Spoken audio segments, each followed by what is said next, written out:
بڑی معذرت کے ساتھ برا مت ماننا، میں عورتوں کو کوسنے نہیں بیٹھا، لیکن اپنی بہنوں سے بہت درد دل کے ساتھ پوچھنا چاہتا ہوں، اے خاتون جنت کی کنیزوں، کیا مردوں نے ہی صرف جنت میں جانا ہے؟ عورتوں نے جنت میں نہیں جانا؟ تمہاری محرومی کی حد ہے میری بہنوں کہ تمہارے قدموں کے نیچے جنت ہے۔ اللہ کے رسول فرماتے الجنت تحت اقدام الامہات، جنت تمہاری ماؤں کے قدموں کے نیچے ہے، لیکن ساتھ ہی حضور نے یہ بھی فرمایا کہ میں نے جہنم میں سب سے زیادہ اگر کسی کو دیکھا ہے تو عورتوں کو دیکھا ہے۔ آج بیٹیوں کا حال یہ ہے، اب بیٹیاں قرآن کہاں یاد کرتی ہے، اب بیٹیاں حدیث کہاں یاد کرتی ہے، اب بیٹیاں دین کہاں پڑھتی ہے؟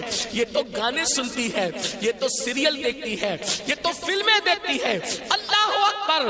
قوم کی جو بیٹی بالغ ہونے سے پہلے سیریلوں میں بھاگنے اور بھگانے کے مناظر دیکھے گی، قوم کی جو بیٹی جوانی کی دہلیز پر قدم رکھ کر فلموں میں زنا کے مناظر دیکھے گی، پھر وہ گندگی نہیں کرے گی تو کیا کرے گی؟ وہ جرائم نہیں کرے گی تو کیا کرے گی؟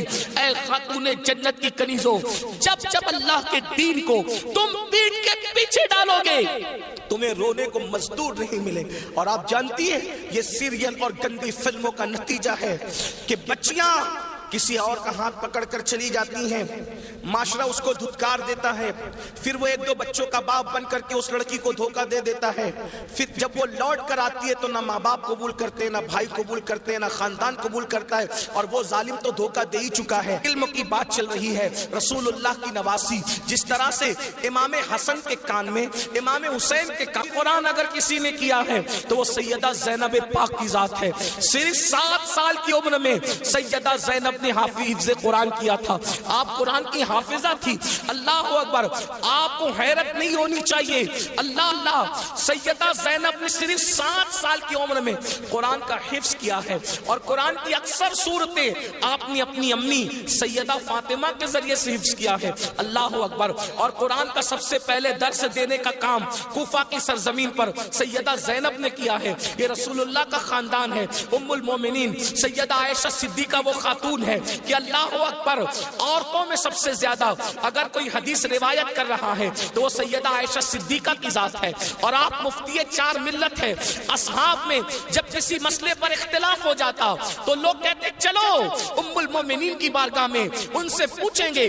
حیرت کی بات ہے، مردوں کا علم اختلاف اگر کسی کا قول فیصل کی حیثیت سے ختم کرتا ہے تو اسے ام المومنین سیدہ عائشہ صدیقہ کے نام سے جانا جاتا ہے۔ یہ علم ہے، یہ عورتوں کے پاس علم ہے۔ اسی طریقے سے اللہ اکبر، امام جعفر صادق کی بہو ہے، امام جعفر صادق کی بہو ہے، یعنی امام حسین کے خاندان کی بہو اور امام حسن کے خاندان کی بیٹی، ان کو دنیا نفیسۃ العلم کہتی ہے، اور ان کو نفیسہ مصری بھی کہا گیا ہے۔ یہ اپنے شوہر کے ساتھ مدینہ منورہ سے ہجرت کر کے مصر آ گئی تھی، اور جب مصر آئی ہے اور امام جعفر صادق کے علم کی خیرات جب بانٹنے کے لیے بیٹھی ہے تو میری بہنوں آپ کو حیرت ہوگی، حضرت نفیسۃ العلم جسے نفیسہ مصری کہتے ہیں، جب پردے میں بیٹھ کر لوگوں کو قرآن و حدیث کا علم دیتی تو پردے کے پیچھے بیٹھ کر علم حاصل کرنے کے لیے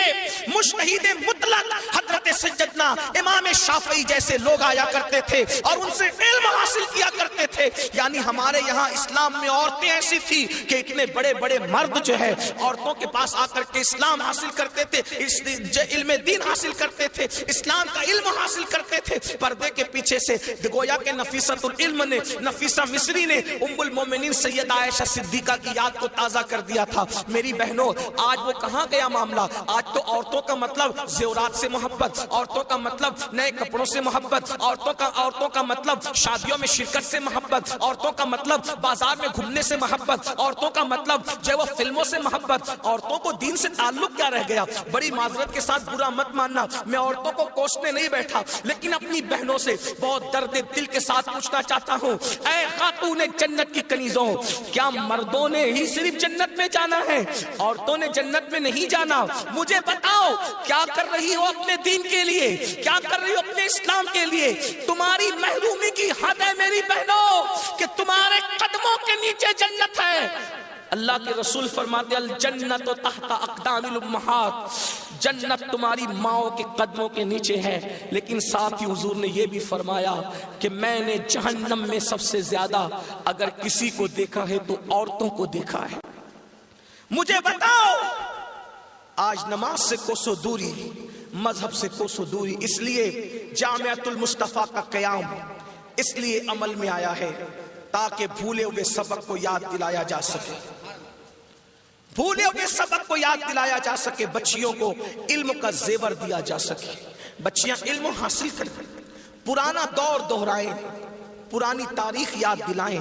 لوگ کہتے ہیں تاریخ اپنے آپ کو دہراتی ہے، دنیا آج کہہ رہی ہے بیٹی بچاؤ بیٹی پڑھاؤ، 1450 سال پیچھے ہے دنیا اسلام سے، دنیا آج کہہ رہی ہے بیٹی بچاؤ بیٹی پڑھاؤ۔ میرے نبی نے 1450-1500 سال پہلے بیٹی بچا کر بھی بتا دیا اور بیٹی پڑھا کر بھی بتا دیا۔